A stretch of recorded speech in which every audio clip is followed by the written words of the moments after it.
కర్నూలు జిల్లా వెల్దుర్తి మేజర్ పంచాయతీ సర్పంచ్ ఉప సర్పంచ్ పరస్పర సహకారంతో వెల్దుర్తి మేజర్ పంచాయతీ అభివృద్ధికి కృషి చేస్తామని మాజీ ఎంపీపీ జ్ఞానేశ్వర గౌడ్ పేర్కొన్నారు. గత ప్రభుత్వంలో తాము ఎన్నడూ ప్రభుత్వ కార్యాలయాలకి వచ్చి అనధికారికంగా సమావేశాలు ఏర్పాటు చేసి రెచ్చగొట్టే చర్యలు చేపట్టలేదన్నారు. వైసీపీకి చెందిన కొందరు వెల్దుర్తి మేజర్ పంచాయతీలో శాంతి భద్రతలకు విఘాతం కలిగించే విధంగా ప్రవర్తిస్తున్నారని ఆయన ఆరోపించారు. పత్తికొండ నియోజకవర్గం ఎమ్మెల్యే కేఈ శ్యామ్ కుమార్ ఆదేశాల మేరకు సమావేశం ఏర్పాటు చేయడం జరిగిందన్నారు. ఈ సమావేశంలో ఉప సర్పంచ్ శ్వేత నాగేంద్ర, జిల్లా నాయకులు సుధాకర్ గౌడ్ తదితరులు పాల్గొన్నారు.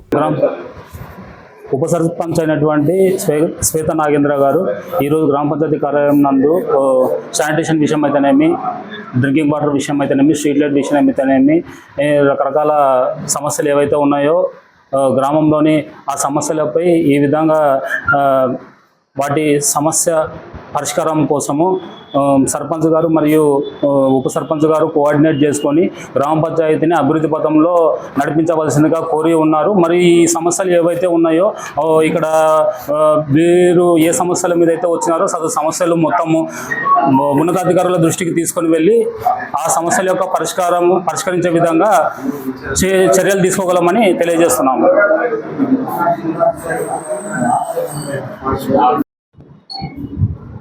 మీడియా మిత్రులకు అందరికీ నా యొక్క నమస్కారాలు. ఈరోజు ఒక ఎమ్మెల్యే ప్రతినిధిగా కేఈ శ్యామ్ కుమార్ గారి యొక్క ఆదేశాల మేరకు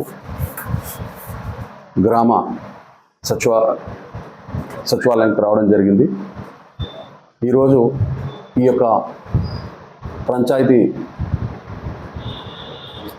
ఉన్నటువంటి అధికారులు కానీ ఇంకా కొంతమంది నాయకులు వైఎస్ఆర్ ప్రభుత్వం ఉందనేటువంటి అపోహలో నిన్న ఈ యొక్క ఆఫీస్కి రావడం జరిగింది. గతంలో తెలుగుదేశం అధికారంలో ఉన్నప్పుడు ఏ రోజు కూడా మేము వైఎస్ఆర్ సర్పంచులు ఉన్నప్పుడు ఈ యొక్క సర్పంచు ఆధీనాలను తీసుకోవడానికి ఏ రోజు కూడా రాలేదు. మరి ఈరోజు ఉప సర్పంచ్గా మాకు ఉన్నాడు. మరి ఆ ఉప సర్పంచ్కు న్యాయం జరగాలంటే మరి సంబంధిత అధికారులకు చెప్పడం జరుగుతూ ఉంది. అదేవిధంగా సర్పంచు ఉప సర్పంచు కోఆర్డినేట్ చేసుకొని గ్రామ అభివృద్ధి వరకు పాటుపడాలనేటువంటి ఉద్దేశంతో ఈరోజు మరి పంచాయత్ బోర్డుకు రావడం జరిగింది. మరి సంబంధిత అధికారులకు కూడా చెప్పడం జరుగుతుంది. గత ప్రభుత్వాల్లో ఉన్నటువంటి సిస్టమ్ వేరు, ఇప్పుడున్నటువంటి తెలుగుదేశం ప్రభుత్వంలో ప్రజలందరికీ కూడా గ్రామ అభివృద్ధి కొరకు ప్రజలకు న్యాయం జరిగే విధంగా ఈరోజు చేయడం కోసమే ఈ యొక్క మీ మీడియా మిత్రుల ద్వారా తెలియజేస్తా ఉన్నా. ముఖ్యంగా ఈరోజు దాదాపుగా వాళ్ళు వైఎస్ఆర్ పార్టీ సర్పంచ్గా ఉన్నప్పుడు మరి చాలామంది ఉద్యోగస్తుల్ని వాళ్ళని దించివేయడం జరిగింది. వాళ్ళందరూ కూడా ఉద్యోగ సంఘాలందరూ కూడా మరి శ్యామ్ కుమార్ గారిని ఎమ్మెల్యే గారిని కలవడం జరిగింది. ఎమ్మెల్యే గారు దాన్ని స్పందించి వీళ్ళందరికీ కూడా మరి డిపో గారికి రికమెండ్ చేసి వీళ్ళందరినీ కూడా జాబ్లోకి తీసుకోవాలి, వీళ్ళకందరికీ కూడా ఉపాధి కల్పించి గ్రామాన్ని అభివృద్ధి బాటలో నడిపించే విధంగా డ్రైనేజ్ విషయంలో అయితేనేమి, వాటర్ మ్యాన్లు అయితేనేమి, ఎలక్ట్రీషియన్ అయితేనేమి, రోడ్ల సిస్టము మొత్తం పంచాయతీ స్వీపర్లు అయితేనేమి అనేకమైన మందిని దాదాపుగా 16-17 మందిని తీసేయడం జరిగింది సర్పంచ్ గారు అప్పుడు. మరి ఈరోజు సర్పంచ్ దృష్టిలో పెట్టుకుని కొంతమంది నాయకులు ఇక్కడికి వచ్చి ఇంకా పోయినటువంటి గవర్నమెంటే ఉందనేటువంటి అపోహలో ఉన్నారు. ఆ అపోహ తొలగించుకోవాల్సినటువంటి అవసరం ఎంతైనా ఉంది.